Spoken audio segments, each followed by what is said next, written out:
One of the things that you will notice if you're studying the Bible and you begin to compare other versions, other English versions that is occasionally there'll be some slight differences in language style or discrepancies that usually are peripheral. And I want to read something out of this is a King James Bible here, about 100 years old. And I'm going to read something out of the last chapter of Matthew, just to give you an idea of where I'm going with this. Chapter 28 of Matthew, verse 1 says, "In the end of the Sabbath, as it began to dawn towards the first day of the week, came Mary Magdalene and the other Mary to see the sepulchre. And behold, there was a great earthquake, for the angel of the Lord descended from heaven, and came and rolled back the stone from the door and sat upon it. His countenance was like lightning, and his raiment white as snow. And for him the keepers did shake, and for fear of him the keepers did shake, and became as dead men." Scared the devil right out of them, apparently. And the angel answered and said to the women, "Fear not, for I know that you seek Jesus, which was crucified. He is not here, for he is risen, as he said. Come and see the place where the Lord lay. Go quickly and tell his disciples that he is risen from the dead. And behold, he goeth before you to Galilee, and there ye shall see him. Lo, I have told you." And they departed quickly from the sepulchre with fear and great joy, and did run to bring his disciples word. As they went to tell his disciples, behold, Jesus met them, saying, "All hail!" And they came and held him by the feet and worshipped him. Now this is the verse we want to zero in on. They worshipped him, verse 9. Now the New King James, which this version here, this greenish colored one, that's basically the same way it reads. Now the New American Standard, which is this version here, that it's my study Bible, it says,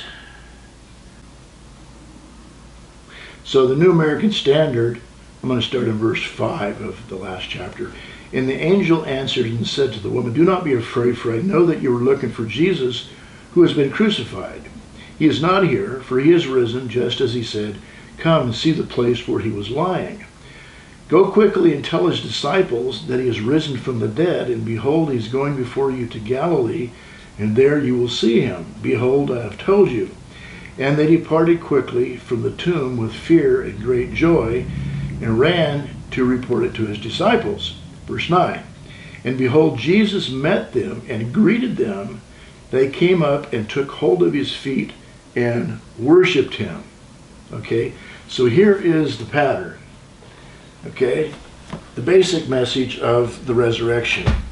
They worship Jesus. Okay, so let's see how it reads in some other versions here. For example, this is a James Moffat Bible, not a very popular Bible. It's been around for, I don't know, it's published back in the 20s or something like that. So let's see what it has to say. It says, "Then they ran quickly from the tomb in fear and great joy to announce the news to his disciples. And Jesus himself met them, saying, Hail! And they went up to him and caught hold of his feet and worshipped him." Okay, so no discrepancies really here, slightly different language style, but the message is still the same.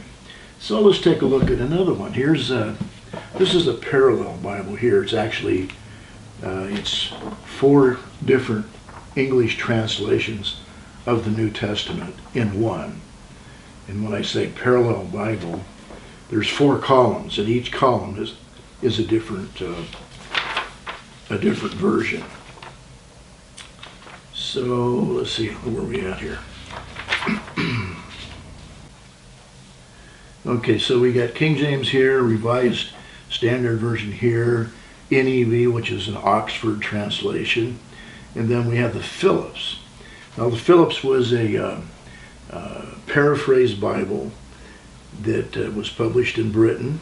Yeah, I think the motive behind it was to put together a translation that was easy for the soldiers to read, guys that really weren't very literate.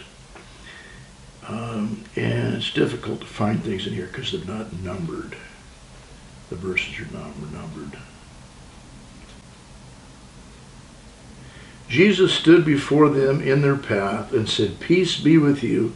And they went forward to meet him and clasped his feet and worshipped him. Okay, so paraphrased version basically says the same thing. So let's take a look at another one. This here is probably a Catholic Bible. It has the Apocrypha in it. It's a paraphrased Bible as well. And what I mean by paraphrased, it's really it's written in a common language, not very literal, but it's easy to read. It's made for people that it's not really a very scholarly translation. It's not something you'd normally use as a study Bible.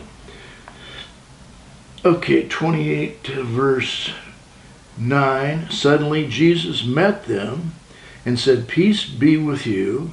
And they came up, took hold of his feet, and worshipped him.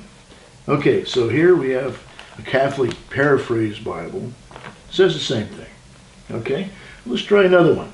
This one here is this is an Amplified Bible. If you're not familiar with the Amplified Bible, what it is, it takes the verses and sometimes it adds words that are synonyms oftentimes next to other words that may be questionable to kind of amplify the meaning of the sentence. So Matthew 28 verse 9, in this one it says, "And as they went, behold, Jesus met them and said, 'Hail,' or greetings. And they went up to him, clasped his feet, and worshipped him." Okay, so no discrepancy there, eh? Then here we have a Harper's Collins Study Bible, Revised Standard Version. Let's see what it has to say. Now this one has the Apocrypha in it as well. This one doesn't just have the Apocrypha. It has a few other books in it, what they call the pseudepigrapha. Even though they were around during the time of Christ, they are not considered part of the canon for various reasons. Jesus never quoted from them. And some of them have some questionable historical things in it. So anyway, don't want to get off on a rabbit trail. But in chapter 28, verse 9, what does it say here? Suddenly Jesus met them and said, "Greetings." And they came to him, took hold of his feet, and worshipped him. Okay, same thing. Okay, so we have all these translations, and I actually have a few other, but don't want to labor the point here. Then we come to this version. Now this one is really interesting. This is the New World Translation. This is a Jehovah's Witness Bible. Now the Jehovah's Witnesses, they approach translating the Bible with a bias or a prejudice. And what I mean by that is they have an agenda. They don't believe in the deity of Christ. They don't believe in a literal hell. And so whenever you come across verses that have to do with those particular things, they are often translated in such a way that leaves you scratching your head.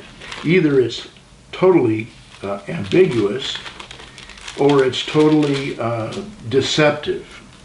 And so this is the way they translate it. Let's see, I'll start at verse 8. Well, let me back up to verse 5. But the angel in answer said to the woman, "Do not you be fearful, for I know you were looking for Jesus who was impaled." They don't like to use the word crucifixion because they don't like the message of the cross. "He's not here, for he has risen. As he said, come and see the place where he was lying, and go quickly and tell his disciples that he was raised from the dead, and look, he is going ahead of you to Galilee, and there you will see him. Look, I have told you. So quickly, leaving the memorial tomb with fear and great joy, they ran to report to his disciples.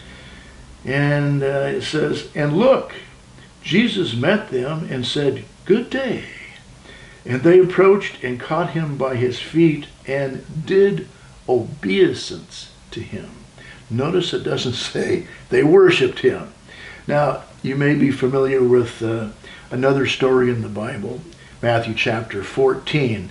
The guys are out fishing, right? And a storm kicks up on the Sea of Galilee, and they're kind of freaking out, and all of a sudden Jesus comes walking across the surface of the sea in the middle of a storm, and he climbs in the boat after Peter gets out and walks on the water with him, and all of a sudden the storm stops, okay?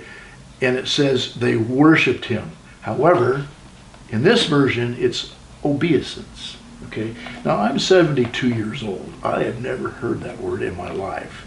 So to use words that people are not familiar with, see, it leaves them scratching their head. And so you can feed them whatever you want, and they're not going to know that they're being deceived. And sometimes when you use big words or unusual words, you can talk over people's heads, and they think that you're being really smart when actually you're just being very deceptive. And that's what the Jehovah's Witnesses are all about.